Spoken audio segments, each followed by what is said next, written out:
The UK government to make all citizens organ donors by default. Actually, it's not just the UK, it's most of the European Union member states.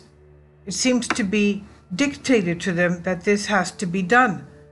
The UK government is planning to make all citizens organ donors by default without seeking their explicit permission. Theresa May's cabinet will introduce reformations to organ donation laws, which they say will increase the availability of organs for transplant by 700 each year. This is according to the BBC. They'll do this by effectively stripping UK citizens' rights to decide the fate of their own organs after they die, unless they specifically opt out of the controversial new scheme.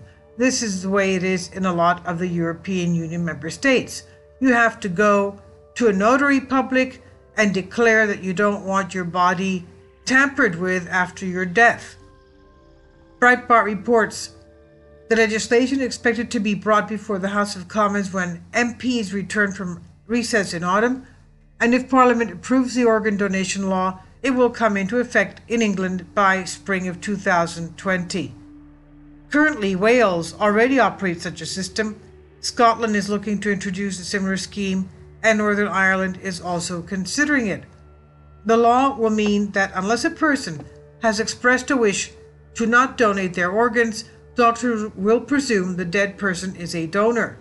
There will be exceptions.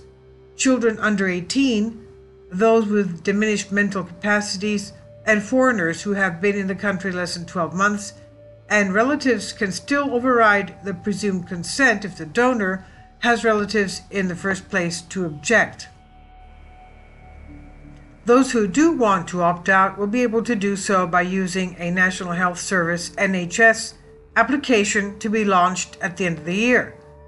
However, medical ethicist Dr. Piers Ben raised several issues arising from the government legally changing all Britons to presume organ donors, quote-unquote, saying that it may leave some people feeling cheated and uncomfortable with what has hitherto been treated as a gift. Dr. Ben said the current system respects that, quote, you know what you're doing and you're doing it because you want to save someone's life, end quote. He told Sky News on Sunday. Quote, the problem with opt-outs is that while it does save lives, people may not be aware that that is the default assumption. So people will be donating their organs without knowing they are doing so, end quote. Asked by the news anchor whether it would give doctors license to take your organs, the medical ethicist said, quote, sometimes if there is no known wish, a doctor can approach relatives and some relatives decide not to donate. But the issue really is, how do we weigh up the number of lives saved with the need to respect fully the consent of the person who has just died to what happens to their organs, end quote.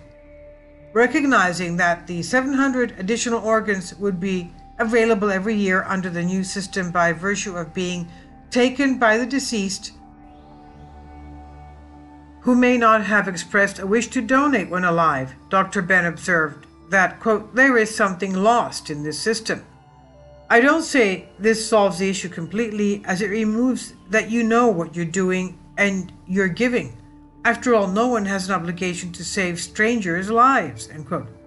Asked whether it would make people feel that the government is presuming ownership over their body, the medical ethicist reiterated that you could opt out, but that it was down to a person reading the small print. You can opt out, but you have to be pretty savvy to do so. Of course, the reason why the government have shifted from the opt-in to the opt-out position is to increase donations, which is a good thing, but done in a way which is at risk of being done by sleight of hand, end quote.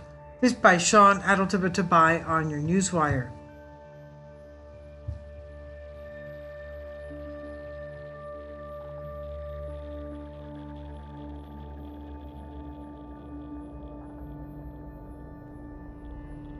Kindly support by contributing to my Patreon account. You'll find it in the description box below.